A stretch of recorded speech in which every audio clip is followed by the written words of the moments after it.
2-3 दिन से देख रहे हो, पिछले 2 दिन से सोशल मीडिया और इलेक्ट्रॉनिक मीडिया जब हर बंदे से जम्मू कश्मीर में जो चर्चा आज चल रही है बर्निंग इशू पे, वो है खासकर डिलिमिटेशन कमीशन को लेके।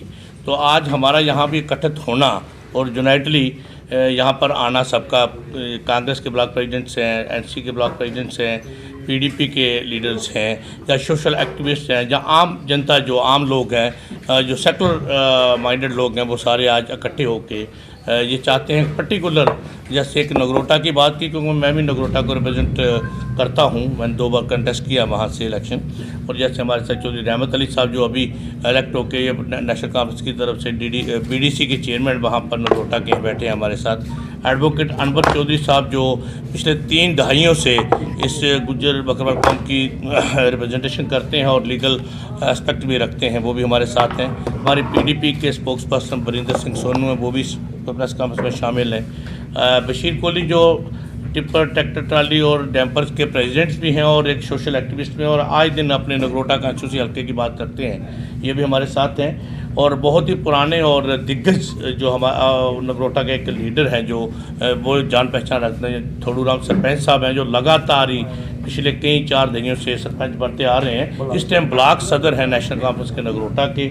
उनके साथ हाजी सिराजुद्दीन साहब हैं, जो बहुत ही पुराने कदीम ज़माने से नेशनल कॉन्फ्रेंस के एक बहुत ही अहम रुकन हैं और ब्लॉक प्रेसिडेंट हैं इस टाइम वो अपने ब्लॉक डंसाल के। हमारे सरपंच साहब हैं दीन मोहम्मद मलिक साहब, जो कनाशरकार पंचायत के सरपंच और नेशनल कॉन्फ्रेंस के एक सतून हैं, और मैं बजाते खुद वाइस प्रेसिडेंट हूँ पीडीपी का स्टेट का। और आज का जो मेन मुद्दा जो है कि जो डिलिमिटेशन कमीशन की रिपोर्ट्स अभी ऑफिशियल तौर पर पब्लिक डोमेन में नहीं आई हैं, बट जो भी ये पार्लियामेंट मेंबरान को इन्होंने दी थी, उनकी वजह से ये सोशल मीडिया में लीक कह लें या कैसे भी हाईलाइट होगी और सब जगह पहुंच गई, उसको लेके है कि हम सारे जितने साथी जहां बैठे उस रिपोर्ट्स को हम निखारते हैं और रिजेक्ट करते हैं आउटराइटली, कि वो एक ऐसा लगता है उस रिपोर्ट से कि एक बंद कमरे में बैठ के ही एक रिपोर्ट तैयार की गई है। जम्मू कश्मीर के किसी भी खित्ता को, किसी भी हलके को, किसी भी कॉन्स्टिट्यूंसी को खुद जाके बजाते, खुद जाके लोगों की मर्ज़ी के मुताबिक जो कि होना चाहता है एक डेमोक्रेटिक सेटअप में, जो पीछे इससे डिलिमिटेशन होती आई है, उस तरीके से नहीं की गई है। आपने देखा है कि ख़ासकर मैं पर्टिकुलर नगरोटा कॉन्स्टिट्यूंसी की बात करूं तो नगरोटा कॉन्स्टिट्यूंसी के साथ जो बलवाल तहसील को जोड़ दिया, ये बिल्कुल सरासर गलती है कि उन्होंने बड़े ही मैनिफुल तरीके से, क्योंकि हमें ये तो रिपोर्ट सभी आई है पिछले 6 महीने से पब्लिक डोमेन में था नगरोटा के लोगों में कि जी बलवाल इधर जुड़ेगा। मुझे नहीं समझ आई कि पहले ये लीकेज कैसे थी। इसका मतलब पहले प्लानिंग की गई थी बैठ के कि किस इलाके को काटना है, किस इलाके को जोड़ना है, ताकि एक सीट मखसूस तौर पर किसी मखसूस आदमी के लिए, पर्टिकुलर अपने लिए ज़ाती तौर पर उस शख्स ने ये सीट मखसूस की है ताकि भारतीय जनता पार्टी का वहाँ से कैंडिडेट आराम से जीत सके, इसमें कोई शक नहीं। दूसरा, आप देखिए नगरोटा का क्या किया इन्होंने, बलवाल तहसील को नगरोटा से जोड़ दिया और नगरोटा से एथम और बाई बजालता रेवेन्यू विलेज, दोनों रेवेन्यू विलेज, और सिद्रा, रगूड़ा और ये द्वाड़ा और ये इलाका जो नगरोटा कॉन्स्टिट्यूंसी का एक हिस्सा था, इस सारे हिस्से को, और ख़ासकर जम्मू से अब जब बाहर निकलते हैं हाईवे की तरफ, तो पहले नगरोटा से स्टार्टिंग में खानपुर पंचायत आती है, नगरोटा आती है, पंचग्राही आती है। इन तीनों को छोड़ के बीच में एक चकटी पंचायत एक रोड राइट साइड पे है, उसको पिक करना और इन सबको जम्मू ईस्ट के साथ जोड़ देना, शहर के साथ जोड़ देना, ये कहाँ की इंसाफ, ये इंसाफ कहाँ का है? ये टोटली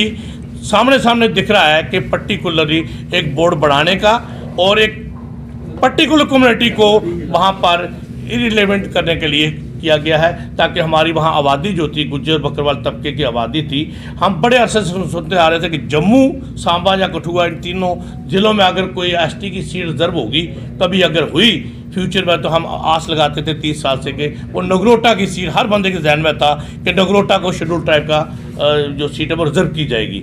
आपने देखा कि वो 5 की 5 सीटें इन्होंने पर्टिकुलर 2 डिस्ट्रिक्ट में रिजर्व कर दी, जो कि बिल्कुल गलत है।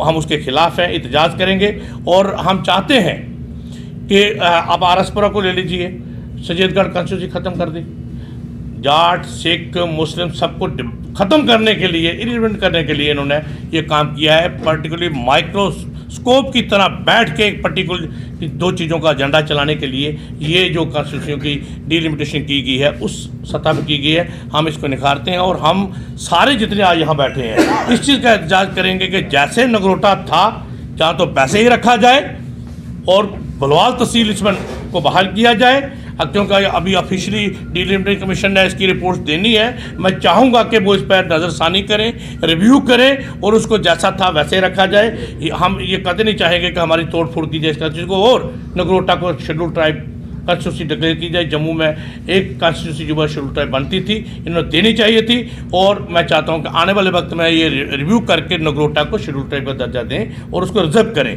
नहीं तो वो बलवाल तहसील को क्यों जोड़ना, मुझे समझ नहीं आई कि तुक्का क्या है इसका, तो बनता ही नहीं है। जम्मू शहर के साथ अगर आपको किसी को जोड़ना है, आप गांधीनगर कितनी बड़ी कॉन्स्टिट्यूंसी थी, आप गांधीनगर का हिस्सा जोड़िए। आपने गांधीनगर को ख़त्म कर दिया क्योंकि वो गांधीनगर है। अगर आपको नई कॉन्स्टिट्यूंसी बनानी थी तो गांधीनगर ए गांधीनगर बी बना सकते थे। आपने उसको जम्मू साउथ का नाम दे दिया। आपने गांधीनगर को ख़त्म करना था क्योंकि उसके साथ गांधी लगा था, इसलिए कि आपने बहू बना दी और आपने सैयदगढ़ ख़त्म करके एक जम्मू साउथ क्रिएट कर दी। मैं आपको एक मिसाल देता हूँ छोटी सी, देखिए उन्होंने होमवर्क किया कहाँ पर है। मैं चवादी पंचायत में रहता हूँ। पिछली बार इन्होंने जो डिलिमिटेशन छोटी सी म्यूनसिपल कॉर्पोरेशन में की, हमारे वार्ड 1 को हटा के 74 नंबर वार्ड क्रिएट की गई म्यूनसिपल कॉर्पोरेशन में, उसमें कुछ एरिया डाल दिया और बाकी पंचायत रहने दी। सैनिक कॉलोनी आपको पता है 2 वार्ड से वो ऑलरेडी हमारी सांबा में होती थी, वो वापस आई। हमें उम्मीद थी कि हमें इकट्ठा किया जाएगा वापस 95 की तरह, जैसे 95 में हमारी पोजीशन थी। किया क्या, 74 वार्ड को डाल दिया इन्होंने बहू में और चौथी पंचायत जो टेल एंड पे है उसको डाल दिया साउथ जम्मू और साथ में आरएसपुरा का एक 10 ओवर पंचायत है उनको जोड़ दिया। ये क्या किया है, कहाँ बैठ के किया इन्होंने। इसलिए आज की जो प्रेस कॉन्फ्रेंस है हम ये गवर्नमेंट को बताना चाहते हैं, हम डिलिमिटेशन कमीशन के जो हेड हैं वो रिटायर्ड जस्टिस हैं, उनके साथ जो मेंबरान हैं यहाँ से जो हैं या वहाँ से हैं, एलजी सरकार भी है और सेंटर में खासकर जो गवर्नमेंट बैठी हुई है, हम उनको ये चेतावनी देते हैं कि जम्मू कश्मीर के आप आए दिन देखो सबके बयान आए। आज़ाद साहब का कल का बयान देखिए, नेशनल कॉन्फ्रेंस के लोगों का बयान देखिए और इवन के इनकी अपनी पार्टी भारतीय जनता पार्टी के जो लोग हैं, कल कितने लोगों ने रिजाइन करने का दावा किया है जो इनकी पार्टी के बाहर आके धरना दे रहे हैं। सैयदगढ़ कॉन्स्टिट्यूंसी जाट को बिल्कुल ख़त्म कर दिया, उनकी एक पर्टिकुलर कॉन्स्टिट्यूंसी बनाई गई थी बॉर्डर कॉन्स्टिट्यूंसी जाटों के लिए। दूसरा, इन्होंने एक सीट गूल की ख़त्म की, आपने देखा होगा, पहाड़ी इलाका रियासी डिस्ट्रिक्ट का। इन्हें गूल अरनास कॉन्स्टिट्यूंसी ख़त्म करने के रियासी और माता वैष्णो देवी, हमें कोई इतराज़ नहीं है, माता वैष्णो देवी कॉन्स्टिट्यूंसी बननी चाहिए थी, बनाई इन्होंने, बट उसका 72 के 74,000 वोट है टोटल। रियासी का 1 लाख कुछ, मोहर को इन्होंने कॉन्स्टिट्यूंसी बनाया 1 लाख कुछ वोट। मोहर को कॉन्स्टिट्यूंसी बना के 1 महीना चाहिए पूरा, अगर एक एमएलए को पूरी कॉन्स्टिट्यूंसी में 1 महीना नहीं वो घूम सकता, पूरा पहाड़ी इलाका है। मगर यह किस तरीके का किया मुझे समझ नहीं आई। कॉन्स्टिट्यूंसी खत्म कर दी, लोगों को इरिलेवेंट कर दिए सब। उन्होंने पुंछ जोरी को सबको पुंछ की 3 सीटें हैं टोटल, तीनों एसटी की। क्यों, क्या हम हमें जहर दे दो जम्मू वालों को। देखो एसटी रिजर्वेशन का मतलब क्या था, रिजर्वेशन दी क्यों जाती है किसी कम्युनिटी को, वो इसलिए कि जहाँ से वो उनका रिप्रेजेंटेटिव नहीं बन सकता, उनका कोई मेंबर इलेक्ट होकर नहीं आ सकता, उस जगह को वहाँ उनको रिजर्व की जाती ताकि ये जीत के अपनी लोगों की बात करेंगे। तो जम्मू से कब एसटी का मतलब जीता, सांबा से, कठुआ से, उधमपुर से, रियासी से, किश्तवाड़, डोडा, ये सारे डिस्ट्रिक्ट में कोई भी एसटी की सीट इन्होंने नहीं दी। ऐसी की इन्होंने रिजर्व की, देखिए आप कठुआ, अब लाइन देखिए कठुआ